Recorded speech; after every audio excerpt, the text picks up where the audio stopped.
The book we're reading today is called Patrick's Dinosaurs. It was written by Carrick, and the pictures are by Carrick. Patrick and his brother Hank went to the zoo on Saturday. They stood outside a tall fence and watched the elephants. "I'll bet that elephant is the biggest animal in the whole world," said Patrick. "You think he's big," Hank said. "A brontosaurus was heavier than 10 elephants.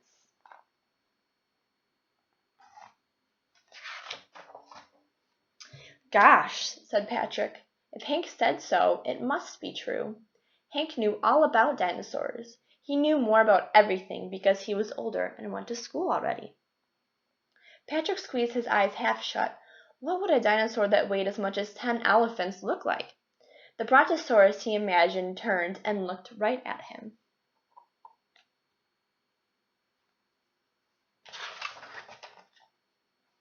"Did a brontosaurus eat people?" he asked nervously.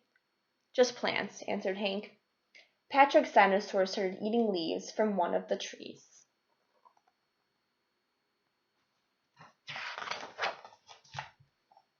They went to see the crocodiles next.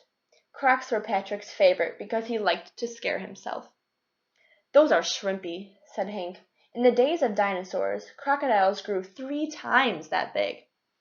"Wow," said Patrick. "Just their jaws were twice as big as you are," added Hank.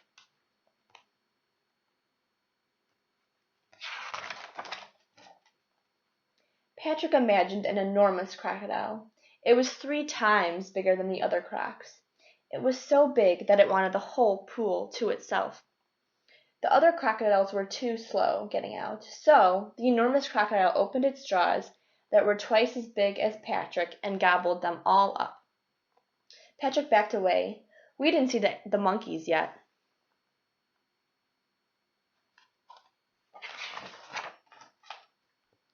After they had seen the monkeys and the seals, Patrick and Hank went for a row on the zoo lake. Patrick looked down into the deep green water. What was that dark shape next to their boat? "Did dinosaurs know how to swim?" he asked. "Some did," answered Hank. "Diplodocus, the longest dinosaur, could stay underwater like a submarine because its nose was on the top of its head."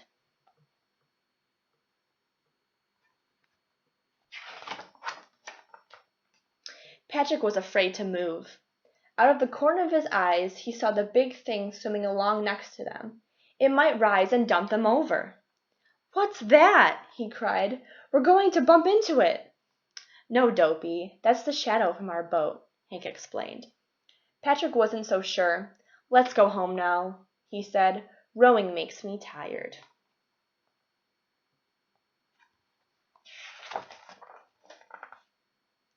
When they got on the bus, Patrick felt better, even though Hank was still showing off about how much he knew about dinosaurs. "A stegosaurus was bigger than one of those cars," Hank said, "but its brain was only the size of a walnut." Patrick looked out the window. In his mind, the lane of cars was a line of walnut-brained stegosauruses.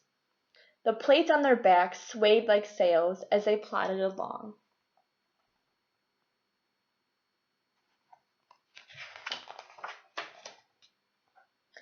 Hank reached up and rang the bell for the driver to stop. "A triceratops was tougher than a stegosaurus," he said. "It could even take on a tyrannosaurus." The bus stopped at their corner. On the other side of the street, Patrick thought he saw a triceratops waiting for the traffic lights.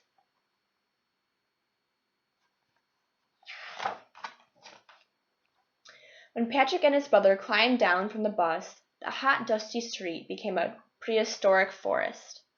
Tropical birds screamed their warning. Too late. A dreadful tyrannosaurus crashed into the clearing.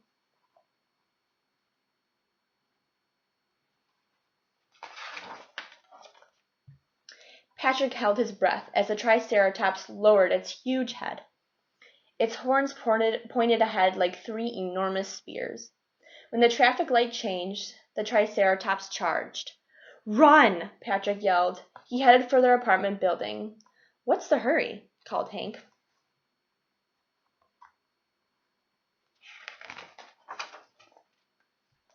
Patrick didn't feel safe until the front door of the hall slammed shut. He wanted to look out his window, but first he had to ask Hank something. How big was a Tyrannosaurus? Big, said Hank. Up to the second floor, maybe? Asked Patrick. At least, Hank agreed. That's what I was afraid of, said Patrick.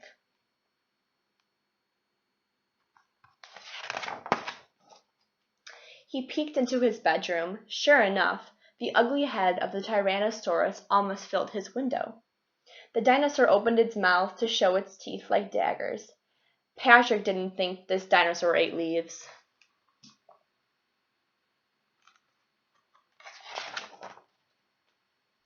Are you sure there are no more dinosaurs around? He asked Hank.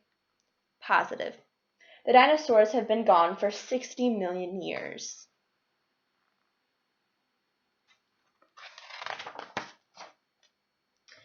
Patrick gave a sigh of relief, and the dinosaur disappeared.